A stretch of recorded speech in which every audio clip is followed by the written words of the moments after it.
اصل میں ذوالقرنین علیہ السلام کی دیوار کہاں ہے؟ کسی کو آج تک وہ دیوار کیوں نہیں ملی؟ تو یاجوج اور ماجوج بھی اتنے ٹائم سے اس کے پیچھے ہیں، وہ تو اپنی لاشوں کے ڈھیر بھی لگائیں تو اس کے اوپر چڑھ کر اس دیوار کو عبور کر لیں گے۔ ان کی تعداد چاہے جتنی بھی زیادہ، یاجوج اور ماجوج میں یہ کانسیپٹ نہیں ہے کہ وہ مائنڈ لیس قوم ہے، وہ دماغ بالکل بھی نہیں۔ بسم اللہ الرحمن الرحیم، السلام علیکم۔ اس ایپیسوڈ کو سٹارٹ کرنے سے پہلے پہلی دفعہ آپ لوگوں سے یہ ریکویسٹ کروں گا کہ آج کے اس ایپیسوڈ کو اگر آپ دیکھنے لگے تو اسے سکپ مت کیجیے گا، اسے آپ نے اطمینان کے ساتھ اور اپنی پوری توجہ دے کے دیکھنا ہے، کیونکہ اس ایپیسوڈ میں اینڈ ٹائمز کی کچھ باتیں کروں گا اور یاجوج اور ماجوج سے پہلے دجال کے فتنے کو تھوڑا ڈسکرائب کروں گا۔ سٹارٹ ہم یاجوج اور ماجوج سے ہی کرتے ہیں۔ ہمارے لاسٹ ایپیسوڈ میں ہم نے حضرت ذوالقرنین علیہ السلام کی زندگی کے بارے میں پڑھا اور یہ جاننے کی کوشش کی کہ ہم انہیں نبی بولیں، فرشتہ بولیں یا انسان، اور آخر کار ہم نے وہ طرز عمل اختیار کیا جو طرز عمل حضور پاک صلی اللہ علیہ وسلم کا تھا، اور اس طرح ہم نے ایک نتیجہ نکال لیا۔ لیکن جب حضرت ذوالقرنین علیہ السلام کا ذکر ہو رہا ہو تو یاجوج اور ماجوج کا ذکر کرنا، ان کے بارے میں ڈسکشن کرنا بھی ایک لازمی امر بن جاتا ہے، کیونکہ یاجوج اور ماجوج کے ساتھ جو مہم تھی حضرت ذوالقرنین علیہ السلام کی زندگی میں اہم مہمات میں سے وہ مہم شامل تھی۔ حضرت ذوالقرنین علیہ السلام نے یاجوج اور ماجوج کو ایک لوہے اور تانبے کی بنی ہوئی دیوار کے پیچھے بند کیا، اور اس دیوار سے یاجوج اور ماجوج اب تک نکلنے کی کوشش کر رہے ہیں، اور ان کا نکلنا، اس دیوار کا بنانا قیامت کے ساتھ جڑا ہوا ہے۔ انشاءاللہ یہ ساری باتیں ہم آج کے اس ایپیسوڈ میں ڈسکس کریں گے۔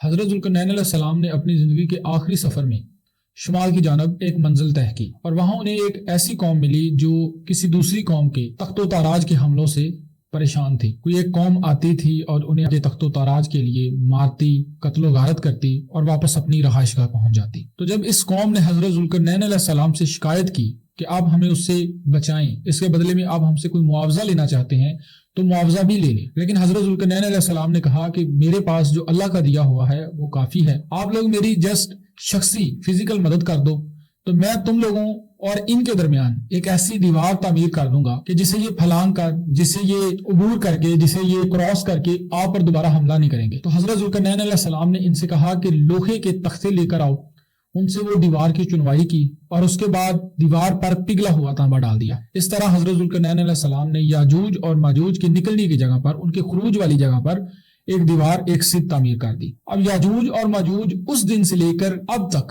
سرنگ لگانے کی کوشش کر رہے ہیں، اس سے نکلنے کی کوشش کر رہے ہیں۔ صبح کے وقت وہ سٹارٹ ہوتے ہیں اس دیوار کو توڑنا، اس دیوار کو چاٹنا، اور شام تک دیوار کا تھوڑا سا حصہ باقی رہ چکا ہوتا ہے کہ ان کا لیڈر کہتا ہے اب ریسٹ کرتے ہیں، باقی کی دیوار کل توڑیں گے، اور وہ واپس جا کر سو جاتے ہیں۔ اگلے دن جب وہ آتے ہیں اور دیوار کو توڑنے لگتے ہیں تو دیوار اللہ کے حکم سے پہلے سے زیادہ مضبوط اور موٹی ہو چکی ہوتی ہے۔ اب یہ پروسیس وہ کنٹینیوسلی کر رہے ہیں، ڈیلی آتے ہیں اور چلے جاتے ہیں۔ قیامت کے نزدیک جب یاجوج اور ماجوج کے نکلنے کا ٹائم ہوگا تو شام کے وقت ان کا لیڈر یہ نہیں کہے گا کہ چلو اب باقی کا کام کل کریں گے، بلکہ وہ ایک لفظ کی ایڈیشن کر دے گا۔ وہ بولے گا کہ انشاءاللہ باقی کا کام ہم کل کریں گے، اب اسے یہیں پر چھوڑ دو اور چلو ریسٹ کرتے ہیں۔ اب جب وہ اگلے دن آئیں گے تو دیوار وہیں کی وہیں ہوگی جہاں وہ چھوڑ کر گئے تھے، اور وہ اس دیوار کو توڑیں گے اور نکل آئیں گے اور بنی آدم پر عذاب بن کر ٹوٹ پڑیں گے، جھیلوں کا پانی پی جائیں گے، درختوں کے پتے کھا جائیں گے، فساد اور تباہی مچا دیں گے۔ اب یہاں پر ایک ٹرننگ پوائنٹ آتا ہے، جس وجہ سے میں نے آپ سے کہا تھا کہ اس ایپیسوڈ کو اگر آپ سٹارٹ کریں تو آپ نے اسے مکمل دیکھنا ہے۔ یاجوج اور ماجوج کے خروج سے پہلے اللہ تعالیٰ حضرت عیسیٰ علیہ السلام کو وحی کریں گے کہ مسلمانوں کو لے کر کوہ طور پر چلے جاؤ، کیونکہ اب ایک ایسی کریشن کا خروج ہونے والا ہے جس کا مقابلہ یہ عام انسان نہیں کر سکتے، لہٰذا اپنی پناہ گاہ کے طور پر کوہ طور پر چلے جاؤ۔ تو حضرت عیسیٰ علیہ السلام اللہ کے حکم کے مطابق کوہ طور پر چلے جائیں گے۔ یہ بات بہت سمجھنے والی ہے۔ کوہ طور ایک پہاڑ ہے، آپ اس کی ویڈتھ، اس کی ہائٹ کتنی بھی لے لیں گے، 10 کلومیٹر، 20 کلومیٹر، جتنا بھی بڑا آپ اسے سوچ لیں، امیجن کر لیں، اس پر 4 ارب تو مسلمان نہیں آ سکتے، تو پھر کتنے مسلمان حضرت عیسیٰ علیہ السلام کے ساتھ ہوں گے؟ اور مسلمانوں کی اتنی بڑی تعداد موجود ہے، باقی کے مسلمانوں کا کیا ہوگا؟ پہلے اس بات کو سمجھتے ہیں۔ نبی پاک صلی اللہ علیہ وآلہ وسلم نے فرمایا کہ جب دجال کا فتنہ برپا ہوگا تو بیٹے اپنے باپ سے ہاتھ چھڑا کر بھاگیں گے، مائیں اپنی بیٹوں سے ہاتھ چھڑا کر بھاگیں گی اور دجال کی بیعت کریں گے۔ اب دجال نام سنتے ہی ہمارے ذہن میں ایک کافر، ایک مشرک شخص کا نقشہ بن جاتا ہے۔ تو مسلمان کیوں کر اتنی بڑی غلطی کر سکتا ہے کہ وہ ایک خدا کو چھوڑ کر، اپنے دین کو چھوڑ کر ایک مشرک کے پیچھے بھاگے گا؟ اب دجال کا جو فتنہ ہوگا وہ بہت بڑا فتنہ ہوگا۔ اللہ کے نبی نے فرمایا کہ جب دجال کا دور ہوگا تو دجال اپنے ایک ہاتھ میں جنت اور ایک ہاتھ میں جہنم لے کر گھومے گا، لیکن جو اس کی جنت ہوگی وہ اصل میں دوزخ ہوگی، اور جو اس کی دوزخ ہوگی وہ اصل میں جنت ہوگی۔ تو ایمان والا جسے اللہ کے نبی کی یہ حدیث یاد ہوگی، اللہ کے نبی نے فرمایا کہ جب تم دجال کو دیکھو کہ اس کے ہاتھ میں واضح طور پر جنت اور جہنم دکھائی دے رہی ہے تو اس کی جہنم میں چھلانگ لگا دو۔ جب تم اس کی جہنم میں چھلانگ لگاؤ گے تو تم اصل میں جنت میں پہنچو گے۔ تو دجال کے سحر اور جادو کا ایک چھوٹا سا حصہ یہ ہے۔ اس کے بعد دجال کیا کرے گا؟ بیٹوں کے پاس آئے گا، قبر پر جا کے ان کی ماں کو زندہ کر کے دکھا دے گا، بیٹیوں کو ان کے باپ زندہ کر کے دکھا دے گا، ماں کو ان کے بیٹے زندہ کر کے دکھا دے گا، اور بولے گا کہ میرے پیچھے آؤ، میرے فالوور بنو، میں وہی کر رہا ہوں جو ایک خدا کرتا ہے۔ فرعون و نمرود کے حوالے دے گا کہ تم نے قصہ تو سنا ہوگا حضرت ابراہیم علیہ السلام کا نمرود کے ساتھ، کہ حضرت ابراہیم علیہ السلام نے کہا تھا کہ اس مردے کو اب زندہ کر کے دکھاؤ، لو میں نے کر دیا، میں ہی اصل خدا ہوں۔ تو کمزور ایمان والے فوراً دجال کے پیچھے پڑ جائیں گے، لیکن وہ لوگ جنہیں اللہ تعالیٰ کی رحمت نے اپنے سائے میں لیا ہوگا، انہیں اللہ کے نبی کی وہ احادیث مکمل طور پر یاد ہوں گی، اور وہ دجال کے اس فتنے سے مکمل طور پر اپنے آپ کو محفوظ رکھیں گے۔ اس جگہ پر مسلمانوں کو حکم ہوا کہ جب دجال کا دور سٹارٹ ہو چکا ہو اور تمہیں خبر ملنے لگ جائے کہ دجال کا دور سٹارٹ ہو گیا ہے تو جلدی سے غاروں کا رخ کرو۔ اب بہت سارے لوگوں کے ذہن میں یہ سوال پیدا ہو رہا ہوگا کہ دجال آئے گا، اس کی ایک آنکھ خراب ہوگی، وہ اس طرح سے فتنہ برپا کرے گا، لوگوں کو یہ اس قسم کے سحر اور جادو کے تھرو کارنامے کر کے دکھائے گا اور بولے گا کہ یہ معجزات ہیں، تو ہم اسے مار دیتے ہیں، اسے گولی مار دیں گے، اسے بم سے اڑا دیں گے، تلوار سے مار دیں گے۔ تو میں آپ کو بتا دوں کہ دجال کو مارنا اتنا آسان نہیں ہے۔ حضرت محمد صلی اللہ علیہ وآلہ وسلم کے دور میں ایک افواہ پھیل گئی کہ فلانی جگہ پر ایک بچہ ہے اور وہی دجال ہے، اور صحابہ اور اللہ کے نبی جلدی سے اس بچے کو دیکھنے کے لیے چلے گئے۔ تو اس بچے نے نامناسب طور پر اللہ کے نبی سے باتیں کی اور بدتمیزی کی۔ حضرت عمر رضی اللہ تعالیٰ عنہ نے تلوار نکالی اور کہا کہ اے اللہ کے نبی، اگر آپ حکم کریں تو میں اس کو قتل کر دوں۔ تو اللہ کے نبی نے فرمایا اے عمر، اگر تو یہ دجال ہے تو تم اسے نہیں مار سکتے، اور اگر یہ دجال نہیں ہے تو اس کی جو عمر ہے اس کے مطابق اس کی غلطی اتنی بڑی نہیں ہے کہ تم اسے قتل کر دو۔ آپ سمجھ رہے ہیں بات کو؟ حضرت عمر جنہوں نے دنیا پر حکومت کی ہے وہ دجال کو نہیں مار سکتے، تو پھر دجال کی موت کس طرح سے ہوگی؟ دجال کو مارنے کے لیے حضرت عیسیٰ علیہ السلام جو دوسرے آسمان پر اللہ کے کرم سے زندہ و جاوید بیٹھے ہیں، وہ دمشق کی سفید مسجد پر نازل ہوں گے، مسلمانوں کو راہ راست کی تبلیغ کریں گے، اور اس کے بعد صرف نظر پڑے گی، حضرت عیسیٰ علیہ السلام صرف دجال کو دیکھیں گے تو دجال اس طرح سے پگھلے گا جس طرح سے پانی نمک میں پگھلتا ہے، اور یہ اللہ کے نبی کی متفقہ الحدیث ہے، بالکل صحیح حدیث ہے کہ دجال کی موت ایسے ہونی ہے۔ دجال کی موت کسی فزیکل آلے سے، کسی فزیکل ہتھیار سے نہیں ہونی، شاید اس نے موت پر بازی مار لی ہے، یا شاید اسے پتا ہے کہ یہاں پر یہ بندہ مجھے اس طرح سے مار سکتا ہے، یا جو بھی معاملات ہوں۔ میں نے ایک ویڈیو بنائی تھی ٹائم ٹریول اینڈ دجال، تو اس میں نے آپ کو تھوڑا سا حوالہ دیا تھا کہ شاید دجال کے پاس ٹائم ٹریول کی ٹیکنالوجی ہے اور وہ شاید وقت میں سے پیچھے جا چکا ہے۔ حضرت تمیم داری سے اس کی ملاقات کا قصہ بھی میں نے ایک تفصیلاً ویڈیو ریکارڈ کی تھی، اگر آپ چاہیں تو اسے میرے چینل پر دیکھ سکتے ہیں۔ اب جب دجال کو حضرت عیسیٰ علیہ السلام مار چکے ہوں گے تو حضرت عیسیٰ علیہ السلام کو اللہ کی طرف سے وحی نازل ہوگی کہ مسلمانوں کو لے کر کوہ طور پر چلے جاؤ۔ میں نے آپ کو بتا دیا کہ دوسری طرف سے یاجوج اور ماجوج نکل کر آئیں گے۔ اب جب یاجوج اور ماجوج نکل کر آئیں گے، ادھر حضرت عیسیٰ علیہ السلام مسلمانوں کو لے کر کوہ طور پر جا چکے ہوں گے، تو نیچے یاجوج اور ماجوج فساد اور تباہی پھیلا دیں گے، قتل و غارت سٹارٹ کر دیں گے۔ ایک روایت میں آتا ہے کہ یاجوج اور ماجوج کی ایک ٹولی تبریا لے کر سارا پانی پی جائے گی، اس کے بعد ایک ٹولی آئے گی وہ اس کا کیچڑ بھی کھا جائے گی، تیسری ٹولی آئے گی کہے گی کہ شاید یہاں پر کوئی پانی تھا، پہاڑوں میں گھس جائے گی، وہاں کے پتے کھا جائے گی اور لوگوں کو مار دے گی، اینڈ کر دے گی، اس زمین سے تمام کے تمام انسانوں کو قتل کر دے گی۔ اس کے بعد یاجوج اور ماجوج بولیں گے کہ زمین والوں کو تو ہم نے قتل کر دیا، اب چلو آسمان والوں کو قتل کرتے ہیں، اور وہ آسمان کی طرف تیر پھینکیں گے۔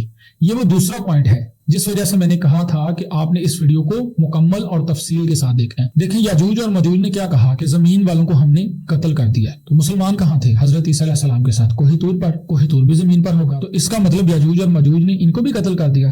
نہیں، ایسا نہیں ہے۔ کوہ طور کے بارے میں جو بات میں آپ کو بتانے والا ہوں وہ آپ نے ایک طویل ذہن کے ساتھ سننی ہے۔ میرے ازمپشنز کے مطابق یا تو کوہ طور زمین پر نہیں ہے، جو کوہ طور کا نقشہ ہم ویکیپیڈیا کرتے ہیں اور گوگل پر سرچ کرتے ہیں اور ایک پہاڑ جبل طور کے نام سے ہمارے سامنے آ جاتا ہے، یا تو وہ کوہ طور ہے ہی نہیں، کیونکہ اگر وہ کوہ طور ہوتا تو یاجوج اور ماجوج یہ نہ کہتے کہ ہم نے زمین والوں کو قتل کر دیا ہے، کیونکہ وہاں پر تو مسلمان جا کے چھپیں گے اور مسلمانوں کو وہ نہیں مار سکتے۔ تو اس کا مطلب کیا ہوا کہ وہ کوہ طور نہیں ہے، کیونکہ اگر وہی کوہ طور ہوتا تو یاجوج اور ماجوج یہ نہ کہتے کہ ہم نے تمام زمین والوں کو مار دیا ہے۔ تو پھر کوہ طور کہاں ہے؟ یا تو کوہ طور مکمل طور پر پردے میں ہے، اللہ تعالیٰ جس چیز کو پردے میں رکھ دے اسے کوئی نہیں دیکھ سکتا، یہ بات تو بالکل واضح ہے، ان اللہ علی کل شیء قدیر۔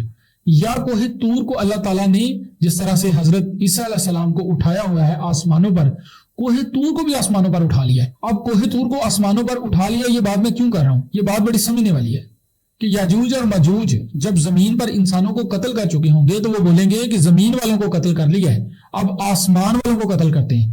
تو آسمان والوں کو قتل کرنے سے کیا مراد ہوگی؟ فرشتوں کو ماریں گے، پہلے دوسرے تیسرے آسمان پر تیر پھینکیں گے؟ نہیں، ایسا نہیں ہونا۔ انہیں پتا ہوگا کہ مسلمان کوہ طور پر چلے گئے ہیں، کوہ طور اوپر ہے، اب وہ اوپر کی طرف تیر پھینکیں گے، اور یہاں پر یہ بات بھی آتی ہے کہ جب وہ تیر پھینکیں گے تو وہ خون ریز ہو کر نیچے واپس آئیں گے۔ اب خون ریز ہو کر واپس آنا، یہ بات بڑی سمجھنے والی ہے۔ کچھ محدثین تو یہ لکھتے ہیں کہ حدیث میں اس طرح سے ہے کہ اللہ تعالیٰ فرشتوں کو حکم دیں گے کہ ان کے تیروں کو خون ریز کر کے نیچے پھینک دو، انہیں لگے گی انہوں نے آسمان والوں کو بھی مار دیا۔ اور میری نظر میں تو یہ ہے کہ شاید یہ جو کوہ طور پر تیر پھینکیں گے تو وہاں کسی کو لگیں گے اور اس طرح وہ خون سے لد ہو کر واپس آئیں گے۔ خیر، اللہ پاک بہتر جانتے ہیں کہ وہ معاملہ کیا ہوگا۔ یہاں کوہ طور پر مسلمانوں کے پاس کھانا پینا اور راشن ختم ہو چکا ہوگا۔ حضرت عیسیٰ علیہ السلام سے کہیں گے کہ اے اللہ کے نبی، اللہ سے دعا کریں کہ ہمیں اس فتنے سے بھی نجات ملے جس طرح سے آپ نے ہمیں دجال کے فتنے سے نجات دلوائی۔ تو حضرت عیسیٰ علیہ السلام اللہ تعالیٰ سے دعا کریں گے کہ اللہ پاک ہمیں اس سے نجات دلوائیں۔ اس کے بعد اللہ تعالیٰ یاجوج اور ماجوج کی گردن پر ایک زخم بنا دے گا، ایک کیڑا لگ جائے گا ان میں، اور یک لخت سارے کے سارے مر جائیں گے، ایک بھی نہیں بچے گا ان میں سے، اور نیچے سے جو شور شرابہ آ رہا ہوگا، ہلا گلا ختم ہو جائے گا۔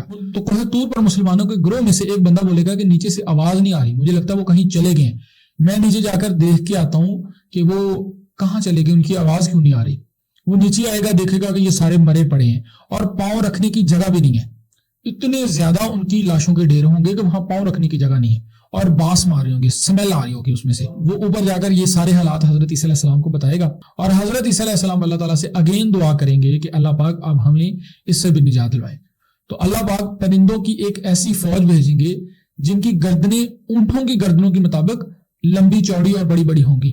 وہ آئیں گے، یاجوج اور ماجوج کی لاشوں کو اٹھا لیں گے اور انہیں جہاں اللہ تعالیٰ کا حکم ہوگا وہاں لے جا کر پھینک دیں گے، اور اس کے بعد زمین پر 7 دن اور 7 راتیں لگاتار بارش ہوگی، اور اس سے زمین کو بالکل پاک صاف ایک باغ کی مانند اگین مسلمانوں کے لیے رہائش پذیر جگہ بنا دیا جائے گا، اور مسلمان واپس آئیں گے، اور تمام قسم کے فساد، تمام قسم کی جنگیں ختم ہو چکی ہوں گی۔